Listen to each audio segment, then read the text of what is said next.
Alright, hello there, welcome back to another wee bit different video. Today's video getting into an NBA discussion video, which I haven't done in quite some time. Typically I've been doing NBA Weekly or NBA Sports Saturday, or more so zoning in on certain teams for certain videos, like most recently the Pistons. But we're going to do a discussion video because it's fun and why not, and I thought this was a very interesting topic. Who is the most surprising player this season in the NBA? This post is to point out some underrated players or all-star level players taking the next leap, whether it be a leap into stardom or superstardom.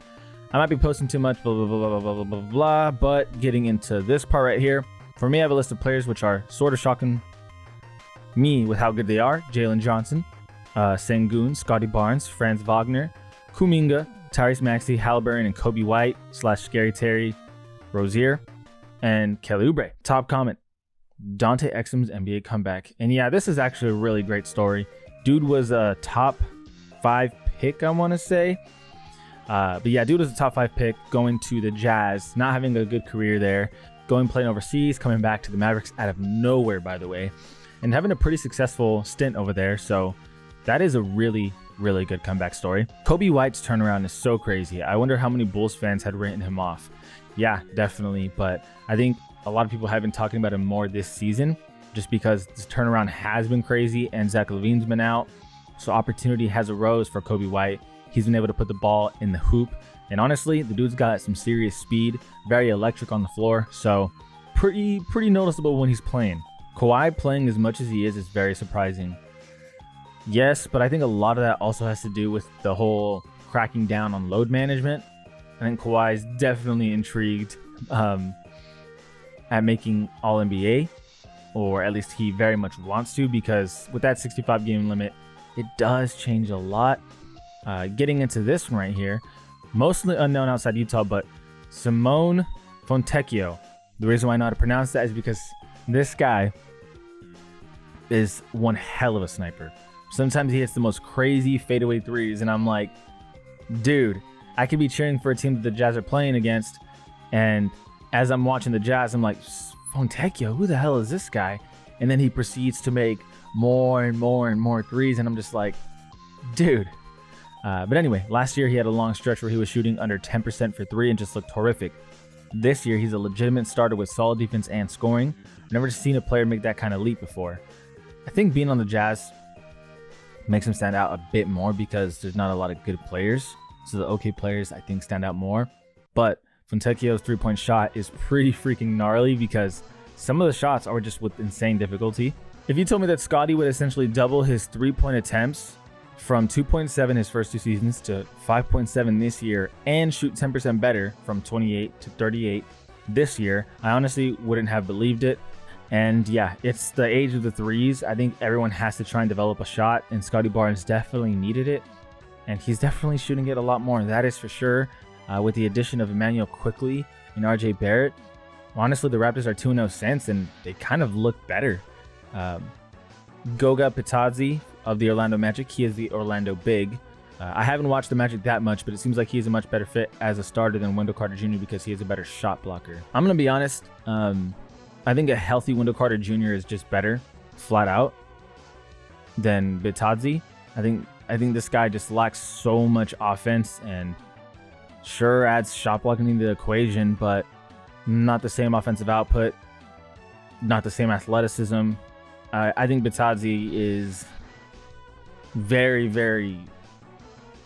I think that this comment is a bit overrating him, to be honest with you. And the fact that they say I haven't watched that much, the Magic that much, and then he's saying that, like, I don't know about this one. It's so weird to me how these comments work. So this guy says has to be Jalen Johnson, which is a great nominee for most underrated player, but then he follows it up with I don't follow the Hawks.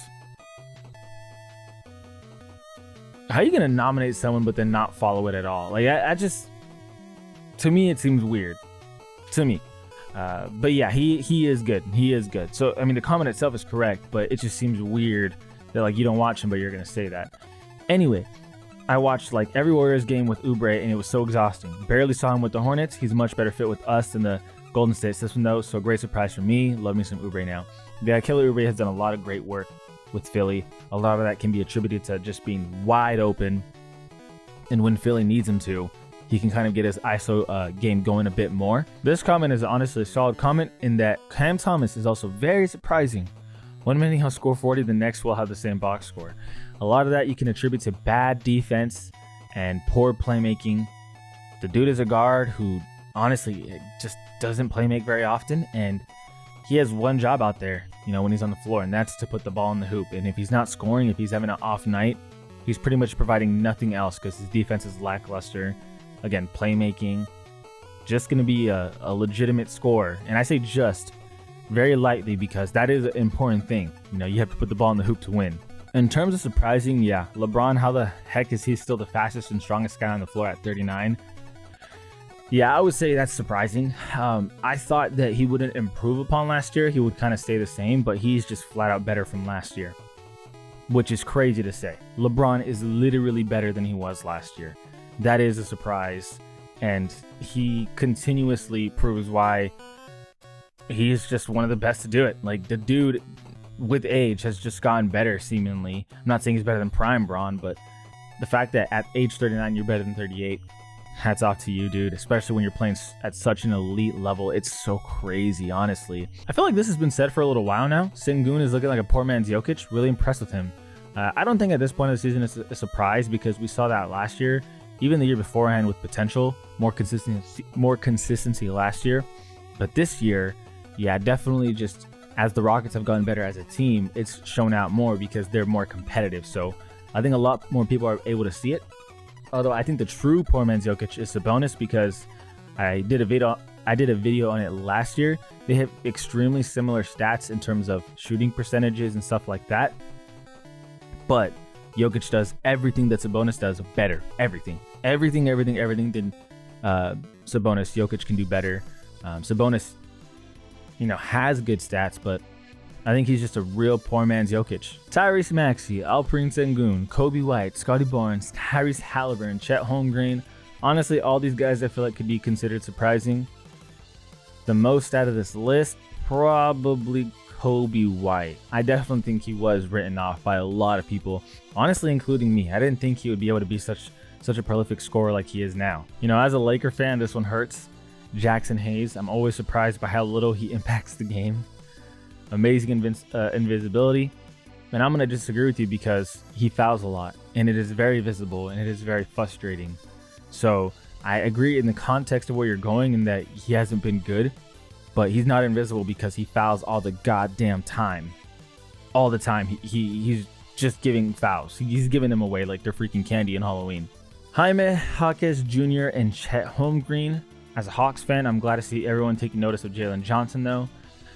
I mean, yeah, honestly, all these guys are big surprises. I mean, don't get me wrong, not that Chet wasn't going to be good, but to be this good in his first, you know, fully healthy season. He didn't play at all last year. He was technically in the NBA, but this is his rookie season. Jaime Jaquez, rookie season, been really, really good. Jalen Johnson showing out. Like, these are all really, really good surprises, and I think it's really good for the league, to be honest with you. I think the league really needed that next generation of young stars because, you know, we're used to the Ja Morants of the world, but Wembanyama, Chet, you know what I mean, for this rookie class, Jaime Jaquez, just been really great to see. And I've been scrolling for a while now, so I'll leave this comment as the last comment. Wiggins suddenly being horrible was the biggest surprise for me. Yeah, I didn't expect a drop off. Shooting, seemingly effort, defense not being the same, everything really just not as good. Really, he did the same stuff with the Wolves. Got paid, sucked. Got paid by the Warriors, surprise, sucks. He'll have another good season when he's due for a contract. Yeah, but they were a championship team, dude. So, you know, easy to say.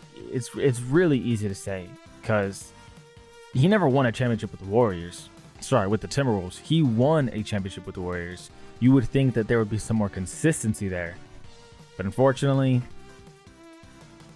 it's just the way the cookie crumbles sometimes. But anyway, let me know who's been the most surprising players for you guys this season. For me, a lot of the names that I thought of, perfectly listed already. But as always, I appreciate you guys for watching. This is Ollie Been Different. And we out.